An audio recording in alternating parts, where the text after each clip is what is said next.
बिस्मिल्लाहिर्रहमानिर्रहीम नहमदुहु नुसल्ली अला रसूलिहिल करीम अम्मा बाद जज़ल्लाहु अन्ना मुहम्मद अम्माहु अहलुहु सल्लल्लाहु अलैहि वसल्लम।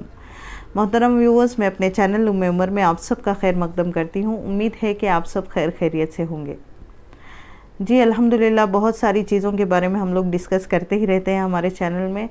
तो कल हम लोगों ने हामिला औरत के बारे में डिस्कस किया कि वो रोज़ा रख सकती है कि नहीं रख सकती है, प्रेग्नेंट लेडीज़। तो आज हम लोग डिस्कस करेंगे उन लेडीज़ के बारे में जो बच्चे को दूध पिला रही हैं, यानी कि बच्चे को जो ब्रेस्ट फीड करवा रही हैं, उनके बारे में बात करेंगे। अभी बहुत सारी इसी तरह मैं जिस तरह पहले भी बता चुकी हूँ, प्रेग्नेंट लेडीज़ में बहुत सारी कैटेगरीज़ होती हैं। जो औरतें बहुत स्ट्रॉन्ग होती हैं, उनको कोई तकलीफ़ नहीं होती अगर भूखा प्यासा रह जाने से भी, तो डॉक्टर की हेल्प लेके उनसे मशवरा करके, अगर डॉक्टर मुसलमान डॉक्टर कहे कि अगर आपका रोज़ा रखने से कोई नुकसान नहीं तो वो रख सकती है। तो इसी तरह दूध पिलाने वाली औरतें अपना जायज़ा लें कि जैसे कि सुबह से सहरी में खूब पेट भर के खा लिया और शाम तक अगर वो रोज़ा रख के बच्चे को फ़ीड करवा सकती है। हाँ, बच्चे को फ़ीड करवाने से रोज़ा नहीं जाता है। बच्चे को रोज़दार औरत फ़ीड करवा सकती है, ब्रेस्ट फीड करवा सकती है, उससे रोज़ा नहीं टूटता। हाँ, अलबत्ता माँ को अगर इतनी कमज़ोरी महसूस हो रही है कि बहुत सारी औरतों में होता है कि फ़र्स्ट ऑफ़ ऑल खाना ही इतना कम खाती हैं, खुराक भी ऐसी अनहेल्दी होती है कि बच्चे को फीड करवाती हैं, अगर थोड़ी देर भी खाना मिस किया एक टाइम का भी तो चक्कर आने शुरू हो जाते हैं, बीपी लो हो जाता है। ऐसी पेशेंट्स हैं, ऐसी औरतें ब्रेस्ट फीड करवा रही हैं, तो डेफ़िनेटली अपनी सेहत का ख्याल, अपने बच्चे की सेहत का ख्याल रखना बहुत इम्पॉर्टेंट है। तो वो रोज़ा छोड़ सकती हैं। हाँ, अगर इतनी हेल्दी औरतें हैं कि सहरी में अच्छे से एक गिलास दूध पी लिया, कुछ ड्राई फ्रूट्स खा लिए और अच्छे से पेट भर के खाना खा लिया और दिन भर अगर बच्चे को फीड करती भी हैं तो उनको कोई कमज़ोरी महसूस नहीं होती इफ्तार तक, तो ऐसी औरतों के लिए रोज़ा रखना ज़रूरी है। उनके लिए रोज़ा छोड़ना जायज़ नहीं है।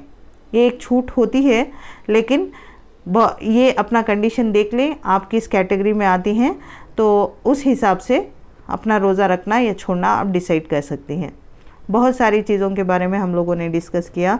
इसी तरह सिगरेट पीने से रोज़ा टूट जाता है, इन्हेलर लेने से, आस्थमा का कोई पेशेंट है, इन्हेल किया, दवाई इन्हेल करते हैं या खांसी में इन्हेलर यूज़ करते हैं, इससे रोज़ा टूट जाता है। अच्छा, एक बेसिक पॉइंट यहाँ पर समझने का है, रोज़ा अगर सिरे से कोई रखा ही नहीं, बहुत बड़ा गुनाह है, गुनहगार तो वो होगा ही होगा। अगर हेल्दी आदमी छोड़ रहा है तो, अगर हेल्दी आदमी रोज़ा छोड़ भी रहा है तो रमज़ान के बाद उसकी ख़ज़ा करनी पड़ेगी, जितने रोज़े छोड़े हैं उसकी ख़ज़ा। जैसे कि एक रोज़े पे एक रोज़ा ख़ज़ा वाजिब हो जाएगी, जब तक वो रोज़ा नहीं करेगा उसका ख़ज़ा कंप्लीट नहीं होगी। लेकिन अगर कोई रोज़ा तोड़ता है तो उस पर कफ़ारा वाजिब आ जाएगा। जैसा कि कल मैंने वीडियो में डिस्कस किया था कि 60 दिन तक लगातार रोज़ा रखना है या फिर 60 मिस्किनों को खाना खिलाना है। अब ये किस चीज़ पर है? रोज़ा रख के तोड़ने पर कफ़ारा आता है। सिरे से कोई रोज़ा नहीं रखा तो उस पर कफ़ारा नहीं है। ये बात अच्छी तरह समझ लें। दो चीज़ें हैं, रोज़ा सिरे से कोई रख ही नहीं रहा है, वो गुनहगार है, उसका गुनाह होगा ही होगा। अगर वो रमज़ान के बाद उसको ये फ़ील हुआ, उसको गिल्ट हुआ, अपने गुनाहों की नदामत हुई, तो वो उसकी ख़ज़ा करेगा। एक रोज़े के बदले में अगर खुदा न खास्ता किसी ने 10 रोज़े छोड़े हैं तो रमज़ान के बाद 10 रोज़ों की ख़ज़ा करेगा। अगर किसी ने रोज़ा रखा फिर दिन में उससे कुछ ये हो गया, यानी कि इतनी सिगरेट की तलब हुई या इतनी पान की तलब हुई कि मैं रोज़ा नहीं रख पा रहा हूँ, इसी तरह चाय की तलब हुई, तो उसने क्या किया, रोज़े को तोड़ दिया, तो उस पर ख़ज़ा अब वाजिब नहीं होगी बल्कि कफ़ारा वाजिब होगा। ये एक किस्म की पेनाल्टी होती है शरीयत में कि उसको करना ही पड़ेगा।